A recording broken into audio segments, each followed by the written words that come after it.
예, 이것도 지금 교량 같은 경우에 이제 123개의 교량이 있습니다. 제가 다 조사해 봤는데, 그 중에 지금 높이를 10.6m로 잡고, 이거는 이 공식 보고서입니다. 찬성식 공식 보고서에 나와 있는 거에 의하면 10.6m를 지금 가정해가지고 통과하게 돼 있는데, 따라서 11m 이하의 교량은 다 통과 못한다는 얘기죠. 그렇게 계산을 해보면은 전체 교량 48개를 교체해야 되는 것으로. 그러니까 40cm 차이로 지나가는 거예요. 40cm 차이로. 비만 좋으면 너무 이게 부딪힙니다. 그래서 여유 있게 잡으면 반 정도 교체해야 되는 걸로.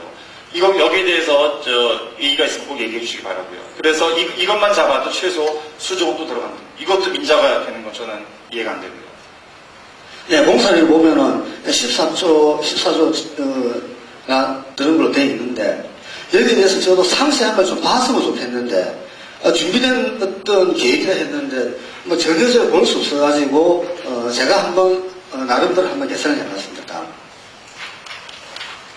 네, 관문이 하나 들어서면은 기존의 원지반이 이렇게 있을 경우에 수위차가 나게 됩니다. 다시 해서 관문을 만든다는 것은 고도차를 극복하는 거죠. 이걸 이제 리프트를 올리든지 관문을 올리든지 이렇게 배를 올려줘야 되는데, 평균 약 12m의 그 수심을 극복해야 됩니다. 그러니까 한강에서 하다 보면은 12m씩 계속 이렇게 관문을 설치해서 그 배를 위로 옮겨야 되는데, 그 운하수심이 지금 현재 5천 기준으로 해서 볼 때는 9m로 되어 있는데, 그러면은 관문이 있으면 관문 하류 지역에서는 일단 6m 해야 12m 차가 나겠죠. 그러면은 관문 바로 직하류구에서는 최소한 6m에도 9m, 즉 15m를 준수해야 되는 그런 어떤 현실이라는 거죠. 그리고 관문 상류측에도 보면은 6m를 극복해야 되겠죠. 그러면은 준설심이 3m가 돼야 뭡니까?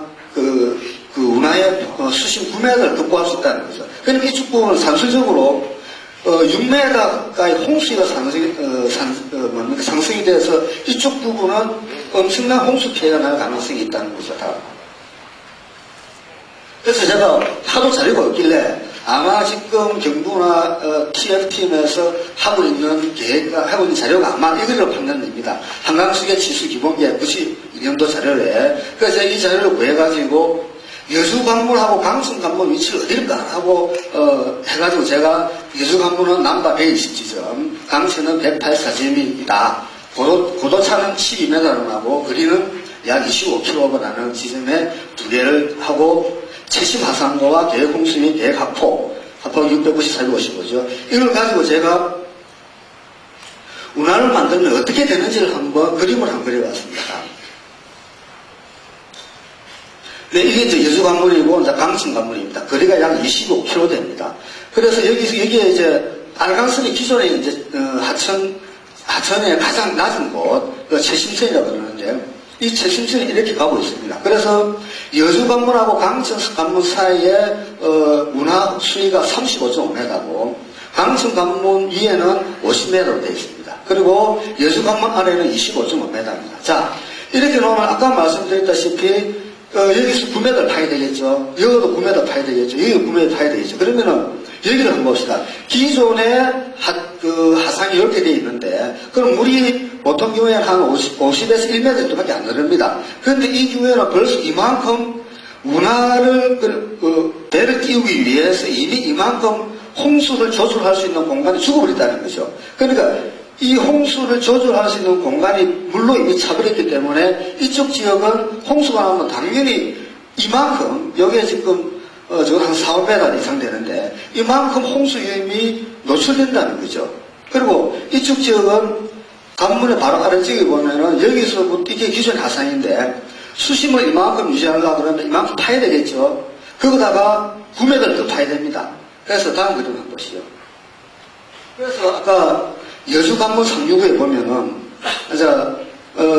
이만큼이니까 아까 그림을 보다시피 35.5m 유지를 하려고 그러면은 여기서부터 하천 내에 약 4m 댐을 만들어야 됩니다. 이 댐을 만들어가지고 수심을 유지하게 되면은, 자, 보면은 평상시 물이 안 올 때는 하천의 이란이 이 정도 흐릅니다. 이 정도 흐르는데, 이거만큼 홍수를 소통시킬 수 있는 단면적이 줄어드는 거죠. 그래서 이 정도를 빼면은 약 한 3m 정도는 저기 홍수가 올라가게 되기 때문에 여주 관문 상류부에서는 당연히 계획 홍수가 오면은 하천은 범람되고 따라서 특별한 대책을 세워야 되겠죠. 다. 네, 무슨요? 네, 강천 관문에서는 아까 똑같은 겁니다. 넘어가도록 하겠습니다. 그럼 아니요. 다음. 네, 강천에서는 약 6.3m를 높여야 되는데, 하폭이 450m밖에 안 됩니다. 그러면 이 홍수가 얼마만큼 위험해지는지는 한눈에 볼 수 있을 겁니다. 다음. 이건 저 관문 하루인데, 아까 말씀드렸다시피, 여기서 여기까지 이제 주술해야 되는 게 17m입니다.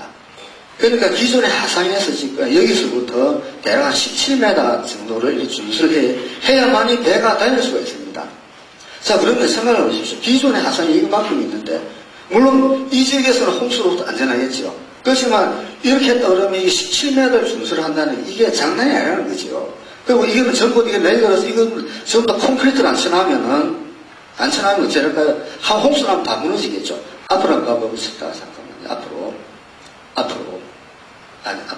근데 이것도 콘크리트로 하천 내에 댐을 이렇게 콘크리트 댐을 안 만들어놔면은 비가 오면 이 자체가 다 무너져버린다는 얘기죠. 그래서 이런 어떤, 기술적으로, 물론 토목공학적으로 이것이 가능은 합니다. 그렇지만은 이것이 가져올 게 뭔가를 생각해 본다면 끔찍한 거죠. 다. 그래서 관문 상류부에서 문제점을 보면은 운하수도 조성으로 통수 단면지, 물이 흐르는 단면지 축소가 된다는 얘기죠. 그리고 수도 조성을 위해서 하천 내에 적어도 많게는 6m, 7m 되는 제방을 또 설치해야 된다는 겁니다. 그 여주 관문의 경우에는 3m 수위 상승이 있고 강천 같은 경우에는 약 6m 수위 상승이 예상됩니다. 그래서 그것은 대책을 세우려고, 홍수에 대한 대책을 세우려고 그러면은 제방을 청구해야 되겠죠. 그렇지 않고는 그쪽도 수모시키면 되겠죠. 이주시키고. 그 두 가지 방법인데 제방 정보가 타당하다면은 그래서 본류 수위 상승으로 지천 제방, 또 지천에 있는 제방도 증거가 되어야 되겠죠. 운하본의 한강합동강에 보면 총 1,500개의 지천이 존재하는데, 그래서 이제 제방 보관 길이를, 볼륨을 약 500km, 지천의 경우 약 300개. 이건 아주 보수적으로 잡았습니다. 1,500개 중에서 한 300개 정도, 적어도 한 1,000개 이상, 한 6, 700개는 될 것 같은데, 하여간 잡고 지천당 1km 해가지고, 총 한 800km, 그리고 평균 제방 정물량 3m를 가정을 해보고 하니까 약 4조 8천억이 들어야만, 여기에는 토지보상비, 도로제설치비, 수리구조물, 다음에 배수 펌프장, 다음 심사비 이런 것들 전부 다 포함해서 대략 계산을 해보니까 약 5조 원 가까이 되는 홍수 예방을 위한 투자가 더 돼야 된다는 얘기입니다. 다음 관문 하류부에서 문제점은 아까 말씀드렸다시피 강천 관문 경우에는 약 17m를 구착을 해야 됩니다. 그래서 안반천까지 구착을 보면은 보통, 그러니까 하천이 있으면은 모래를 타다 보면은 이제 안반이 맞히죠. 안반. 그러니까 기반함이 맞히죠. 그러니까 그러니까 안반이 맞힐 때까지 보면 조사를 해보니까 대략 5에서 깊게는 15m가 됩니다. 그러니까 무슨 얘기하니까 아까 말씀드렸다시피 관문의 그러니까 경부운하의 그 수로 부분은, 하천 구간은 거의 전 구간을 굴착해야 되거든요. 적게는 2m에서 3m, 많게는 17에서 20m를 전부 다 하천을 다 굴착을 해야 되는데, 그러다 보면 예를 들어서 한 10m를 했을 때 안반이 이제 받친다고 그러는데, 안반이 나타나게 되면은 이 안반 굴착 공사비는 보통 우리 포크레인으로 물 그러니까 모래 보내는 거하고는 제가 아주 보수적으로 10배를 잡았는데, 수중 작업이고 하다 보면은 적어도 10배 이상 될 겁니다. 그래서 이것을 대략 조사해보니까 약 3조 원 정도가 더 추가가 될 것이다. 그리고 하천 수위 하강으로 하천변 지하 수위가 강하게 되는데, 우리가 보통 지하 수위가 약 4m 정도 떨어지면은 농경지 피해가, 이중경 농경지 피해가 생기고 생태 환경이 파괴됩니다. 그런데 아까 관문 하류부에는 맥시멈 17m 이상까지 파괴되면 지하 수위가 엄청 떨어지게 되죠. 그러면 인근에 있는 농경지는 극심한 피해를 입을 것이다. 그리고 아까 동정호 교수님께서는 한 4, 50개 정도가 문제된다는데, 그거는 이제 결항하고 수신가에 그리고, 우리가 골재 채취법에 보면은 대하천 교량이 양쪽 300m 이내에서는 골지 채취는 제한하게 됩니다. 왜 제한하게 되는가 하니까 골지를 채취하게 되면은 교각 하천이가 다리빨이죠. 다리빨이 위험하게, 기초가 위험하기 때문에 그렇습니다. 그래서 어떤 하천 굴착을 만약에 그러니까 하천을 전부 다 조성한다 그러면 모든 하천에 대해서 전부 다 안전 검토를 해야 되고 거기에 의하면 제가 아주 보수적으로 한 80개 정도를 제가 판단할 때는 80개는 더 될 것 같은데 그러면 개당 1,000억이다 그러면은 교량 교체비에도 8,000원입니다. 8,000원. 교량 하나 만드는데 보통 한 3, 4년, 4년 걸리는데 그것도 돈이 충분할 때 근데 만약에 일시에 한 80개의 교량을 우리나라 한강합동강을 해가지고 교량을 교체한다고 생각해 봅시다. 그러면 엄청난 교통 대란이 발생할 거다는 얘기죠. 그래서 약 20조 원 추가 비용이 사용된다. 물론 고려 안 한 것도 많습니다. 하나 더 말씀드리면 참고로 경부고속철도 같은 경우에는 당초 5.7억 원이었는데 지금 20조 원입니다. 4배나 늘어났죠. 지금 14조인데 이게 몇 배 늘어날지는 모르겠습니다. 제가 너무 고려 안 해요. 물론 제가 고려한 게 다 맞다고 하지 않습니다. 워낙 자료도 한정되어 있기 때문에. 그래서 정밀하게 다시 한번 검토할 필요가 있다는 말씀.